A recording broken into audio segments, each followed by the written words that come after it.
అత్యుత్తమ ప్లేస్మెంట్స్ తో ఎంఎన్సీ కంపెనీలలో ఉద్యోగమే లక్ష్యమా? ఇంజనీరింగ్ చదవాలనే మీ పిల్లల కలని కేజీ రెడ్డి కాలేజ్ తో నిజం చేసుకోండి.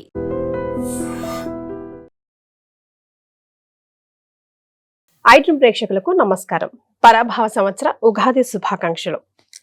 మన తెలుగు లోగిళ్లలో ఉగాదికి సంబంధించి ముందుగా మనకి గుర్తొచ్చేది పచ్చడి, పంచాంగం కదండి. అయితే మరి పంచాంగ శ్రవణం మాత్రం ప్రతి ఒక్కరూ తెలుసుకోవాలనుకుంటారు, చాలా ఆతృతగా ఎదురు చూస్తారు, వింటారు, ఆచరణలో కూడా పెడతారు. అంటే ఇటు వ్యయం కానీ, ఆదాయం కానీ, లేదా రాజపూజ్యం కానీ, అవమానం కానీ ఏ విధంగా ఉంది, ఎలా అలర్ట్గా ఉండాలి, అనుగుణంగా ఎలా లైఫ్ని ప్లాన్ చేసుకోవాలి ఈ సంవత్సరం పాటు అని ప్రతి ఒక్కరం కూడా మనం ఎదురు చూస్తూ ఉంటాం. మరి అట్లాగే ద్వాదశ రాశుల వారికి ఎలా ఉండబోతుంది ఈ కొత్త సంవత్సరంలో తెలియజేయడానికి మనతో పాటు ప్రముఖ ఆస్ట్రాలజర్ బ్రహ్మశ్రీ గోరుగుంట్ల సురేష్ బాబు గారు ఉన్నారు. నమస్తే అండి. కీర్తి గారు నమస్కారం అండి. ఉగాది పండుగ శుభాకాంక్షలు అండి. మీకు, మీ టీంకి, యాజమాన్యానికి అందరికీ శ్రీ పరాభావనామ సంవత్సర ఉగాది శుభాకాంక్షలు అండి. మన కాంబినేషన్ లో వచ్చే రాశి ఫలాల కోసం ప్రతి ఒక్కరు కూడా ఎదురు చూస్తుంటారు. ఇక పోయిన సంవత్సరం ఉగాది ఇంకా ఎలా ఉంది, ఎలా ఉండబోతుంది ఈ సంవత్సరం అని ఎదురు చూస్తూ ఉంటారు. కాబట్టి పోయిన సంవత్సరం ద్వాదశ రాశుల వారికి ఎలా ఉంది ఒక సంక్లుప్తంగా తెలియజేద్దాం. ఈ సంవత్సరం ఎలా ఉంటుంది అన్నది రాశుల వారిగా తెలుసుకుందామండి. సో క్లుప్తంగా చెప్పాలంటే లాస్ట్ ఇయర్ మనం చెప్పుకుంటే శ్రీ విశ్వావసునామ సంవత్సరం, యూనివర్సల్ పీస్ అంతా ఒక బాధలు వాటిలోంచి కయోటిక్ పరిస్థితి నుంచి ఒక స్మూత్ ల్యాండింగ్ అనేది లాస్ట్ ఇయర్ జరిగిందండి. మరి ఈ సంవత్సరం ఏం జరుగుతుంటే శ్రీ పరాభావనామ సంవత్సరంలో 3 రకాలు జరుగుతూ ఉంటాయంట. పరాభావనామ సంవత్సరే కాలస్వరూపం అంటారు. అంటే మనకున్న టైం, డే టైమా, నైట్ టైమా, మనకు సీజనల్స్, ఋతువులు ఉంటాయి అన్నమాట. వర్షాకాలం, ఎండాకాలం, వానాకాలం. అంటే ఆ కాలం యొక్క స్వరూపాన్ని బట్టి మనం నడవక మనల్ని మార్చుకోవాలి అనమాట. ఇప్పుడు ఎండాకాలం ఉన్నట్టు చలికాలంలో ఉన్నట్టు వర్షాకాలంలో ఉండలేం కదండి. మన లైఫ్ స్టైల్ మారుతూ ఉంటుంది. మరి శ్రీ పరాభావనామ సంవత్సరం ఎలా ఉంటే బాగుంటుంది, ఆ యొక్క కాల స్వరూపం ఎలా ఉంటుంది అని మనం తెలుసుకోవడం చాలా చాలా ముఖ్యం. టోటల్ ఇయర్కి ఇది మనకు ఒక థీమ్ని సెట్ చేస్తుంది అనమాట. ఆ జీన్స్ అంటారు చూసారా, ఆ సీడ్ మనకు తెలుస్తుంది అనమాట. ఏ చెట్టు, మామిడి చెట్టు లేకుంటే దానిమ్మ చెట్టు ఎలా తెలుస్తుందో ఆ ఫ్లేవర్ మనకు ముందుగానే ఈ యొక్క టైటిల్లోనే తెలిసిపోతుంది. శ్రీ పరాభావనం సంవత్సర. 3 రకాల అర్థం ఏంటో. పరాభవం అంటే ఇన్ఫీరియారిటీ కాంప్లెక్స్కి దూరంగా ఉండాలి, away from the fear, away from the అవమానం, అంటే అవమానానికి, అపజయానికి దూరంగా ఉండాలి దాని మీనింగ్ అండి. సో ఇక్కడ మనకి ఏం చెప్తుంది అంటే 3 రకాల లక్షణాలు ఈ యొక్క సంవత్సరంలో మనకి నారద మహర్షి నారద సంహిత అనే గ్రంథంలో వివరించారు. నారద మహర్షి ఎందుకు చెప్పాడంటే ఆయన యొక్క సంతానం 60 మంది యుద్ధంలో చనిపోవటంతో విష్ణుమూర్తిని ప్రార్థిస్తే వాళ్ళు ఈ కాలగమనంలో ఉండి ప్రతి సంవత్సరాన్ని వాళ్ళ యొక్క స్వరూపాన్ని ప్రభావితం చేస్తూ ఉంటారని ఒక వరం ఇస్తారు. అందుకని నారద మహర్షి అందులో నారద సంహిత అనే బుక్ లో రాస్తూ ఉంటారనమాట. ఇందులో శ్రీ పరాభావనామ అనే ఒక కుమారుడి యొక్క అధ్యక్షుడైన ఆయన ఏం చేస్తుంటాడంటే ఈ సంవత్సరం అంతా 3 పనులు చేస్తుంటాడు. నృపాణం మానభంగ కృత్, అంటే రాజులకు అవమానాన్ని తీసుకొస్తాడంట. రెండోది దండనీతి వివృద్ధి, అంటే పనిష్మెంట్స్, తీవ్రంగా సీరియస్ గా పనిష్మెంట్స్ ఉంటాయంట. మూడోది జనక్షోభ అని చెప్తాడు. అయితే ఒక యాస్ట్రిక్ కండిషన్స్ అప్లై. ఆ కండిషన్స్ ఏంటంటే ఎవరైతే ధర్మబద్ధంగా ధర్మాన్ని కాపాడుతూ ఉంటారో వాళ్ళకి ఏమీ కాదు, ఎవరైతే అధర్మంగా ఉంటారో వాళ్ళకి మన టైం సెన్స్ ఇస్తుంది, మీరు రాంగ్ ట్రాక్ లో వెళ్తున్నారు, కాలం పరీక్షిస్తుంది, దానికి అనుగుణంగా పనిష్మెంట్లు కూడా మనం రెడీగా ఉండాలి. కరెక్ట్. అంటే మనం ఎప్పుడైతే రాంగ్ ట్రాక్ లో ఉన్నామో రిజల్ట్ కూడా రాంగే వస్తుంది. అందుకని దేవతలు మనం ఎప్పుడు సన్మార్గంలో ఉండి చక్కగా జీవితాన్ని ఎంజాయ్ చేయాలనే ఉద్దేశంతో వాళ్ళు ఉంటారు. మనం ఒకసారి రాంగ్ ట్రాక్లో వెళ్ళిపోతే మరి ఎవరు సరి చేస్తారు? ఎవరో ఒకళ్ళు సరి చేయాలి కదా. ఆ సరి చేస్తే శ్రీ పరాభావనామ సంవత్సరం. నాన్న నీకున్న ఈ భ్రమలన్నీ తొలగించేసి నువ్వు రాంగ్ ట్రాక్లో ఉన్నావు, దానికి కావాల్సిన మొత్తం అంతా డీలేయర్ చేసేసి చక్కగా మళ్ళీ సన్మార్గంలో పెడతారు. ఎప్పుడైతే మనకి సరైన నాలెడ్జ్ ఉంటుందో, సరైన డెసిషన్ తీసుకుంటామో సరైన రిజల్ట్ వస్తుంది. సరైన జ్ఞానం మనకు లేకపోతే రాంగ్ ట్రాక్లో వెళ్ళిపోయి అధర్మబద్ధంగా చేస్తే అగైన్ పనిష్మెంట్ వస్తుంది. అందుకని సన్మార్గంలో ఉన్న వాళ్ళకి ఎప్పుడు ఏమీ కాదు. ఇంకా ఈ కాలపురుషుడు వాళ్ళని కాపాడుతూ ఉంటాడు. ఎవరైతే హంగు, ఆర్భాటం, డాంబికం, పైకి ఒకటి ఉండేసి లోన్ ఇంకొక విధంగా ఉంటారో వాళ్ళకి మొత్తం వెళ్ళిపోయేసి అవమానాలు జరుగుతూ ఉంటాయని చెప్తూ ఉంటారు. సో సంక్లుప్తంగా పరాభావనామ సంవత్సరం మనకి ఇవ్వబోతుంది ఈ 3 రకాల రిజల్ట్. అయితే మనం రాశుల వారిగా, నక్షత్రాల వారిగా చూసుకుంటాం కాబట్టి ఈ ద్వాదశ రాశుల వారికి అండ్ నక్షత్రాల వారికి ఎలా ఉంటుంది, ఒకవేళ అటు ఇటుగా ఉంటే ఎలాంటి రెమెడీస్ పాటిస్తే వాళ్ళు సునాయాసంగా ప్రయాణం కొనసాగించవచ్చు అన్నది. సురేష్ బాబు గారు, మరి సింహరాశి వారికి ఎలా ఉండబోతుందండి? ఓం గం గణపతయే నమః. స్వర్ణలక్ష్మి నమస్తే అస్తు. పరబ్రహ్మ స్వరూపిణి రాజ్యం దేహి ధనం దేహి సర్వకామాంచ దేహి మే. స్వర్ణలక్ష్మి అమ్మవారు శ్రీ పరాభావ నామ సంవత్సరంలో సింహరాశి వారికి బ్రహ్మ జ్ఞానాన్ని, బ్రహ్మతత్వాన్ని ఇవ్వాలని చెప్పేసి మనం కోరుకుందాం. తద్వారా కొన్నిసార్లు వాళ్ళకి నచ్చినవి వెంటనే వచ్చినా, లేదంటే కొంచెం లేటుగా వచ్చినా కానీ ఎప్పుడూ నవ్వుతూ ఆనందంగా ఉండాలి. నచ్చిన వాళ్ళు పక్కనున్నా లేకపోయినా చక్కగా హ్యాపీగా ఉండాలి. అలాంటి ఒక మనస్తత్వం, మానసిక స్థితిని అమ్మవారు వాళ్ళకి ఇవ్వాలని కోరుకుంటూ, అలానే వాళ్ళకి రాజ్యం దేహి, ఎందుకంటే వీళ్ళు సింహరాశి, ఈ పేరులోనే ఉంది సింహం. వాళ్ళకి ఎప్పుడు అధికారం, పవరు, స్టామినా, డిగ్నిటీ, హుందాతనం కావాలన్నమాట. వాటి గురించి పడిచేస్తారనమాట. అమ్మవారి చక్కగా వీళ్ళకి రాజ్యాన్ని ఇవ్వాలని చెప్పేసి మనం కోరుకుందాం. ధనం దేహి, విపరీతమైన ధనం వీళ్ళకి ఇవ్వాలని చెప్పేసి మనం కోరుకుందాం. ఇంటి నిండా ధనం, బయటకు షాపింగ్కి వెళ్ళినా ధనం, ఆఫీస్కి వెళ్ళినా ధనం, శత్రువుల ఇంటికి వెళ్ళినా కానీ వీళ్ళ యొక్క ప్రభావంతో వాళ్ళ ఇల్లు ఎంత ధనమయమాకు కావాలి, వాళ్ళంతా నవ్వుతూ ఉండాలని చెప్పేసి మనం అలా చక్కగా ఒక మంచి పర్సనాలిటీస్ని వీళ్ళకి ఇవ్వాలని. సర్వకామాంచ సిద్ధి, సింహరాశి వాళ్ళకి పాపం చాలా చాలా చేయాలని ఉంటుందన్నమాట. ఆ పేర్లు వాళ్ళకి అలా ఉంటుందన్నమాట. అంత నాదే అనుకుంటారు వీళ్ళు అనమాట. మరి అందుకని అలా ఎలాంటి కోరికలు ఉన్నా కానీ సర్వకామార్థ సిద్ధి, అన్ని కోరికలు చక్కగా స్వర్ణలక్ష్మి అమ్మవారు వాళ్ళకి సిద్ధించాలి అని చెప్పేసి మనం కోరుకుందామండి. చక్కగా వాళ్ళు ఉండాలి, అష్టలక్ష్మితోటి ఒకే వైభవంగా ఉండాలి శ్రీ పరాభానవ సంవత్సరం అని చెప్పేసి మనం కోరుకుందాం. ఈ సింహరాశి చూసుకుంటే ఫలితాలు అన్ని సమానంగా ఉన్నాయి అనమాట. వీళ్ళకి ఫిగర్లు ఇలా వెరీ యూనిక్ గా అయితే నాకు 3-4 సంవత్సరాలు నేను ఎప్పుడు చూడలేదు. బట్ ఈ 12 రాశుల్లో కూడా ఆదాయం ఎంత ఉంది, వ్యయం ఎంత ఉంది, రాజ్యపూజ్యం ఎంత ఉంది, అవమానం కూడా అంతే ఉంది వాళ్ళకి. న్యూట్రల్ గా తటస్థంగా ఉందని మనం గమనించుకోవాలి. ఇందులో మఖా నక్షత్రం 1, 2, 3, 4 పాదాలు, పుబ్బా నక్షత్రం 1, 2, 3, 4 పాదాలు, ఉత్తరా ఫస్ట్ పాదం అంతా వీళ్ళకి సింహరాశిలో ఉంటారు. మనం ముందుగా చెప్పుకున్న విధంగా ఆదాయము వీళ్ళకి 5, వ్యయం కూడా 5 ఉంది. తర్వాత రాజ్యపూజ్యం 7 ఉంది, అవమానం కూడా 7 ఉంది. సో ఇలా మనం చూసుకుంటే అంతా బ్యాలెన్స్డ్గా ఉందని మనం చెప్పుకోవచ్చు. పేరు బలం మనం మర్చిపోయినా చూసుకుంటే ఇందులోకి మా, మీ, ము, మేమో, టాటి, టూటే అన్న పేర్లంతా కూడా ఈ సింహరాశిలో ఉంటారు. మన గ్రహస్థితి చూస్తే వీళ్ళకి 8వ స్థానంలో శని ఉండటంతో అష్టమ శని అంటారు.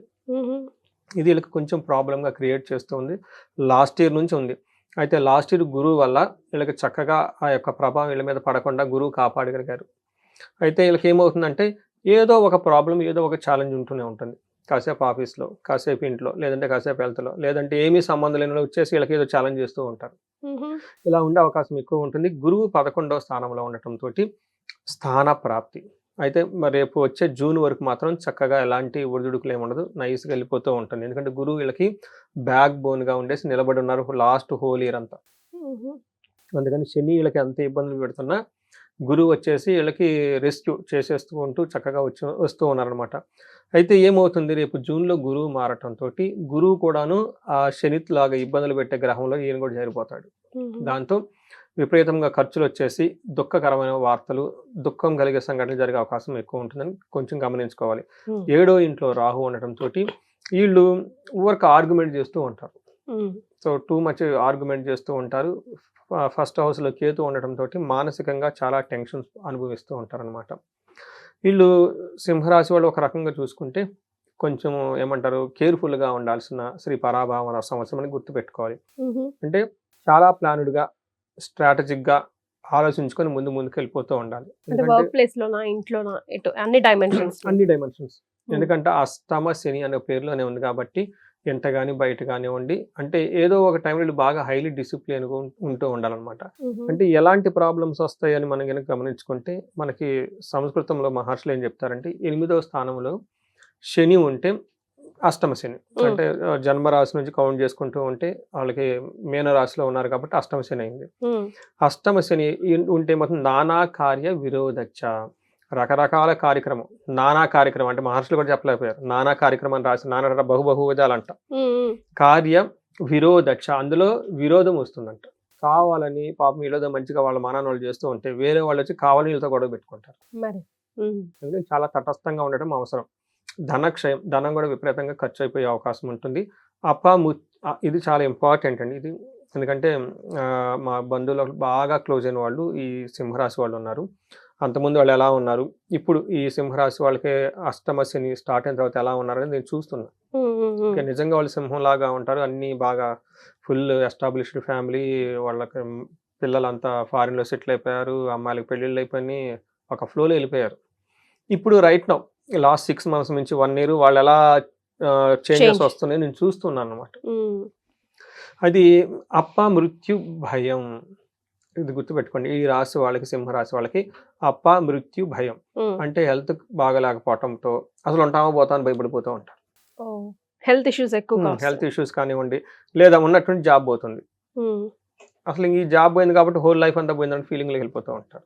అలా వెరీ ఇమ్మీడియట్గా కంక్లూషన్కి జంప్, నెగటివ్ సైడ్ కంక్లూషన్కి జంప్ అయిపోయేసి ఇంకా అక్కడి నుంచి భయపడుతూ కూర్చుంటారు. ఇది చాలా చాలా ఇంపార్టెంట్. అందుకని అపమృత్యు భయం వల్ల ఎక్కువగా విపరీతంగా టెన్షన్ పడే అవకాశం ఉంటుంది. దీంతే కాకుండా వీళ్ళకి loss of money, loss of employment. ఇంగ్లీష్లో చూసుకుంటే మనకి లాస్ ఆఫ్ గ్లోరీ అంట. కళ పోతుంది, జాబ్ పోయే అవకాశం ఎక్కువగా ఉంటుంది, ధనం పోయే అవకాశం ఎక్కువగా ఉంటుంది. పిల్లల విషయంలో కూడా చాలా జాగ్రత్తగా ఉండాలి. నాకు తెలిసిన ఓ ఎన్ఆర్ఐ వాళ్ళ అబ్బాయి 18 సంవత్సరాలు ఎంతో ఉందంట. ఈ ఏదో విషయం గురించి సడన్ గా మానేయటం, ఏమంటారు, మాట్లాడటం మానేశాడంట. ఇంటికి కూడా రావట్లేదంట. 18 years. అటు పెద్ద కాదు, ఇటు చిన్న కాదు. నేను ఫోన్ చేసి టెన్షన్ పడుతూ ఉంటాడు. పిల్లలతో గొడవలు ఇవన్నీ వచ్చే అవకాశం ఎక్కువ ఉంటుంది. కానీ కొంచెం జాగ్రత్తగా ఉండటం ఎంతైనా అవసరం. శని వల్ల కాబట్టి పేషెన్స్గా ఉండటం చాలా చాలా ఇంపార్టెంట్. తర్వాత గురువు వీళ్ళకి 11వ స్థానంలో ఉండటం తోటి ఇవన్నీ జూన్ వరకు వీళ్ళు కంట్రోల్ చేయగలుగుతారు గురువు. ఇప్పుడున్న మనం చెప్పుకొని. కానీ అప్పుడేమవుతుంది, 11వ ఇంట్లో ఉండటం చోతే శత్రునాశాంత మంత్రసిద్ధి. ఈ జూన్ వరకు మాత్రం వీళ్ళకి శత్రువులైన వాళ్ళు ఎవరు ఉండరు. మంత్రసిద్ధి ఉంటుంది. చక్కగా ఏదైనా కనుక చాంటింగ్ అవన్నీ చేస్తుంటే సిద్ధిస్తూ ఉంటుంది. సర్వత్ర విజయం సుఖం. ఎన్ని ఇబ్బందులు ఉన్నా కానీ అన్ని విషయాలు బాగుంటుంది. అయితే ఇప్పుడు ప్రాబ్లం ఏమైందంటే జూన్లో గురువు కూడా మారుతూ ఉండటంతో గురువు కూడా ఇబ్బందులు పెట్టే జాబితాలోకి వెళ్ళిపోతారు. అయితే ఇప్పుడు గురువు ఏం చేస్తారంటే స్థానభ్రష్టం దారిద్ర్యం. ఏదైతే కనుక వాళ్ళు ప్రొఫెషన్లో ఉన్నారో దాంట్లో ఏదో ఒక విధంగా ఏమంటారు అవమానపడటము, లేదంటే సడన్గా జాబ్ ప్రమోషన్ లేకుండా పోవటము, సంథింగ్ అనేది జరిగేసి వీళ్ళు ఇబ్బంది పడిపోతూ ఉంటారు. తద్వారా వీళ్ళు ఆర్థికంగా కూడా దెబ్బతింటారు. విపరీతమైన ఖర్చులు చేస్తారు. శుభమూల వ్యయకృతు అంటే శుభకార్యాల గురించి ఖర్చులు చేస్తారు. అందులో అయితే లేదంటే ఈ టైంలో జనరల్గా ప్రమోషన్స్ వస్తుంటాయి. వీళ్ళకి ప్రమోషన్స్ వచ్చి ప్రమోషన్స్లో ఇబ్బందులు ఉంటాయి. కొంచెం ఛాలెంజింగ్గా ఉంటుంది. బట్ ఓవరాల్గా ఏంటంటే వీళ్ళు కొంచెం జాగ్రత్తగా ఉండాల్సిన టైం అనేది మనం గమనించుకోవాలి. రాహు వచ్చేటప్పుడు 7th హౌస్లో ఉండటంతో అగైన్ ఇది సర్వధన ధాన్య ఫలం స్వల్పం అంటారు. అంటే వాళ్ళు చేసే ప్రతి పనిలో లాభం ఉంటుంది, కానీ ఎక్స్పెక్ట్ చేసిన అంత విధంగా అయితే ఉండదని గమనించుకోవాలి. తర్వాత గమన వ్రతం, ట్రావెల్స్ కనుక అవి ఇవి చేస్తే పెద్దగా కలిసి రాదు అని గమనించాలి. అంటే ఓవరాల్గా కనుక చూసుకుంటే కొంచెము జాగ్రత్తగా ప్లాన్డ్గా ఉండవలసిన టైము ఈ రాశి వాళ్ళకని తెలుసుకోవచ్చు. గ్రహాల ప్రకారం అంత అనుకూలంగా లేకపోయినా నక్షత్రాల ప్రకారం ఏమైనా పాజిటివ్ రిజల్ట్ ఇస్తుందా? నక్షత్రం వీళ్ళకి చాలా విధంగా 50-50 ఉన్నాయండి. దాదాపు 70% దాకా బాగుంది. మీరు నక్షత్రాల ఫలితాలు అయిన తర్వాత అంత ముందు చెప్పుకున్నందుకు వీళ్ళ యొక్క పాజిటివ్ ఏమంటారు గ్రాఫ్ కొంచెం పెరుగుతుందని చెప్పుకోవచ్చు. ఇందులో మఖా నక్షత్రం వాళ్ళకి రాజ సమాన సౌఖ్యం, లగ్జరీ. వీళ్ళు కింగ్ కాబట్టి దాంట్లో మాత్రం తగ్గేది ఏమి ఉండదు. రాజ్యము, కొత్తగా ఆపర్చునిటీ, ప్రమోషన్స్ కూడా వస్తూ ఉంటాయి. ధన వృద్ధి, పట్టాభిషేకం. సో కొత్త ఆపర్చునిటీస్ అవన్నీ వస్తూ ఉంటుంది. ఇంట్లో చాలా మందికి కొత్తగా ప్రమోషన్స్ వచ్చి అందులో ఇబ్బంది పడతారు. ఆ ఛాలెంజెస్ అది సహజంగా కొత్త జాబ్ లో ఉంటుంది కాబట్టి ఆ ఎన్విరాన్మెంట్ కి అడ్జస్ట్ అవుతూ ఉండాలి. తర్వాత భయం గొలిపే సంఘటనలు ఎక్కువగా ఉంటాయి. బట్ అది కూడాను అక్టోబర్ తర్వాత నార్మల్ అయిపోతుంది. తర్వాత పూర్వ పాల్గొని నక్షత్రం వాళ్ళకి రాజ సమాన సౌఖ్యము, ధన వృద్ధి, ధనలాభము, సుఖము, పట్టాభిషేకము, హెల్తీగా ఉంటారు ఈ నక్షత్రం వాళ్ళు. పుబ్బ నక్షత్రం వాళ్ళు అయితే వీళ్ళకి శని వల్ల భయపడుతూ ఉండే అవకాశం ఉంటుంది. సహజంగా శని అష్టమంలో ఉన్నారు కాబట్టి ఏదో జరుగుతుంది అనేసి భయపడుతూ ఉండే టెన్షన్స్ అయితే ఉంటుంది. ఉత్తర నక్షత్రం వాళ్ళకి రాజ సమాన సౌఖ్యము, ధనలాభము, సుఖము, హెల్త్ అంతా చక్కగా ఉంటుంది. వీళ్ళకి కూడా భయపడుతూ ఉండే అవకాశం ఉంటుంది. బట్ ఓవరాల్ గా చూసుకుంటే వీళ్ళకి గురువు కంటే కూడా శని కొంచెం ఎక్కువ ఇబ్బంది పడుతూ ఉన్నారు. ఆ షీల్డ్ గురువు ఆయన పక్కకు పోవటంతో కొన్ని మంచి పనులు జరుగుతున్నాయి. ఇల్లు కట్టుకోవటం, లేదంటే పెద్ద పెద్ద ఫారిన్ వెళ్ళటం, నగలు జ్యువెలరీ కొనుక్కుంటూ ఉంటూనే జాబ్ ప్రమోషన్ రావటం, ఆ ప్రమోషన్లో కొంచెం ఇబ్బందులు పడటం, తద్వారా భయపడుతూ ఉండే సంఘటనలు ఎక్కువగా ఉండే అవకాశం ఎక్కువ ఉంటుంది. ఇది సమరీ చూసుకుంటే. సో గురువు అండ్ శని ఇద్దరు కొంచెం ఇబ్బంది పెడుతున్నారు కాబట్టి మరి ఎలాంటి రెమెడీస్ సూచిస్తారండి వీళ్ళకి? వీళ్ళకి శనికి సంపూర్ణ శాంతి పూజలు చేయించుకోవాలండి. అంటే శని గ్రహానికి జపాలు, దానాలు, తర్పణాలు చేసుకోవాలి. శనికి తైలాభిషేకం శనివారం చేస్తూ ఉండాలి. హనుమాన్ చాలీసా లేదా హనుమాన్ కార్యసిద్ధి మాత్రం చదువుకోవాలి. శని వీళ్ళకి చాలా ఎక్కువ రెమెడీస్ చేసుకోవాలి. శని పిప్పలాద స్తోత్రం, ఉదయం సాయంత్రం సూర్యోదయం సూర్యాస్తమయంలో కంపల్సరీ చదువుకుంటూ ఉండాలి. ఓకే. వీటితో పాటు Hmm. ఎప్పుడైతే గురువు మారుతున్నారో Hmm. ఒక్కసారి వీళ్ళు క్షేత్ర దర్శనం చేసుకొని Hmm. కోటప్పకొండ గుంటూరు దగ్గర ఒకసారి దర్శనం చేసుకొని అక్కడ గురుగ్రహానికి హోమం చేస్తారు సామూహికంగా. Hmm. చాలా చాలా మినిమం కాస్ట్ ఉంటుంది, చాలా పవర్ఫుల్. అది కనుక చేయించుకుంటే చాలా బాగుంటుంది. అలానే అక్కడ కొండ చుట్టూ ప్రదక్షిణాలు చేస్తారు, కింద ఆశ్రమాలు ఉంటాయి, అక్కడ స్టే కూడా చేయొచ్చు, బాగుంటుంది. ఆ క్షేత్రంలో కనుక దర్శనం చేసుకొని టైం స్పెండ్ చేస్తే గురువు యొక్క ప్రభావంతో నెగిటివ్ ఏమైనా ఇన్ఫ్లుయెన్స్ ఉంటుంది పోతుంది.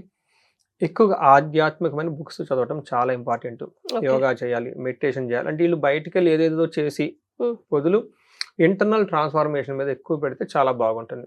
ఓకే. ఒక రకంగా మనం బయటకు వెళ్ళి బిజినెస్లు చేయటం, Hmm. కొత్తగా వాళ్ళని నమ్మటము, పరిచయాలు చేసుకోవటం, ఎక్స్పెరిమెంట్లు అవి చేసి ఫెయిల్ అవుతారు గ్యారంటీ. Hmm. వాటి ప్లేస్లో ఇంటర్నల్గా డిసిప్లిన్గా ఉండటం, యోగా చేయటం, మెడిటేషన్ చేయటం, బుక్స్ చదవటం, ఇంకా ఏమైనా శుభకార్యాల గురించి ఏమైనా ప్లాన్ చేసుకోవటం, అలాంటివి కనుక చేస్తూ ఉంటే ధర్మబద్ధంగా ఉన్న పనులు చేస్తుంటే చాలా చక్కగా కలిసి వస్తుంది. ఓకే. వీళ్ళు ఆ డిఫరెన్స్ అనేది చూసుకుంటూ ఉంటే బ్యాలెన్స్డ్గా బాగుంటుంది. సో వీటితో పాటు వీళ్ళకి రాహుకేతుల యొక్క ప్రభావం కూడా ఎక్కువగా ఉండటంతో చండీ హోమం, చండీ పారాయణం ఒక్కసారి చేపించుకుంటే ఉంటే బాగుంటుంది. ఇంకా ఎవరికైనా కనుక ప్రాబ్లంగా త్వరగా కార్యక్రమం అవ్వాలి, లేదంటే వివాహం కావటం లేదనుకున్న వాళ్ళకి Hmm. సుందరాకాండ పారాయణం Hmm. చాలా బాగా కలిసి వస్తుంది. ఈ టైంలో పెళ్లి కాని వాళ్ళు, ఈ రాశి వాళ్ళు ఎవరైనా ఉండి పెళ్లికి సంబంధించిన ప్రయత్నాలు చేస్తూ ఉంటే జనరల్గా ఇలా అష్టమశని కాబట్టి స్లోగా ఉంటుంది. సుందరకాండ పారాయణం కనుక చేయించుకోగలిగితే చాలా ఫాస్ట్గా ఇట్లాంటి ప్రాబ్లమ్స్ అన్ని పోయేసి చక్కగా ముందుకెళ్ళిపోతారు. ఇవి Right. కాకుండా వాళ్ళ వయసు 35 to 45 ఉండి ఇంకా బాగా ప్రాబ్లమ్స్ ఫేస్ చేస్తున్నాం అని అనుకుంటే ఎవరికైనా అనిపిస్తే Hmm. ఒకసారి జాతకం చూసుకుంటే వాళ్ళకి ఏమైనా దోషాలు ఉన్నాయా, లేదంటే గ్రహాల్లో వాళ్ళకి ఇంకా పర్సనల్ లైఫ్లో ఏదైనా దశాభుక్తులు వాటికి ఏమైనా దోషాలు ఉన్నాయో తెలుసుకొని చక్కగా పరిహారాలు కనుక చేసుకోగలిగితే స్లోగా అయినా కానీ బాగా ముందుకెళ్తారు వీళ్ళు. చాలా సంతోషం అండి సురేష్ బాబు గారు. సింహరాశి వారికి ఎలా ఉంటుందో తెలియజేయడంతో పాటుగా రెమెడీస్ ని కూడా సూచించారు. ధన్యవాదాలు. ధన్యవాదాలు. And for more videos, Please subscribe to iDream. Please subscribe to iDream. Please subscribe iDream. And please subscribe to iDream. For more videos, subscribe to iDream. please like, share, and subscribe to the channel. Congratulations, iDream. Subscribe to iDream. Subscribe to iDream. So, subscribe to iDream Media. iDream team andarki huge congratulations. Please subscribe iDream Media. Please subscribe to iDream. Subscribe iDream. Please subscribe to iDream. iDream అంటే నా కళల ఛానల్ను subscribe చేసుకున్న నోరు తిరుగుతలేదు, మీరైతే గంట గుర్తు కొట్టండి. For more such videos, please subscribe to iDream. Subscribe to iDream. Please subscribe to iDream. Please subscribe iDream Media. Please do subscribe to iDream. Please subscribe to iDream Media. For best entertainment and information, please subscribe iDream. And don't forget to subscribe to iDream.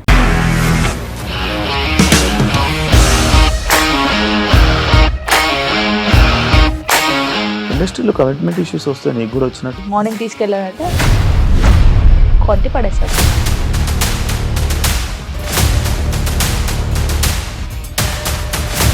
ఒక్కళ్ళు కూడా చూడలేదు ఈ cinema అని చెప్పడానికి కూడా చాలా ధైర్యం కావాలి. అది నిజం కదా, దాంట్లో ధైర్యం ఏంటి? ఇది నెక్స్ట్ డే ప్లేట్ మార్చేస్తే తప్పు కదా. As of now we are comfortable this అని నేను అనుకుంటున్నాను. రష్మిక గారిది మీది ఒకే ఊరు అంట కదా? నీకు కోపం వచ్చిందంటే బాగా తిట్టేత్తరా? తిట్టేద్దామండి. నిజంగా గేమ్ ని ఎలా చేంజ్ చేయగలిగారు? ఏపీఎస్ఎఫ్సి వాళ్ళకి 6 నెలల్లో నేను 6 లక్షలు కట్టా. బిజినెస్ చేయాలనుకుంటే it is as difficult as riding a tiger.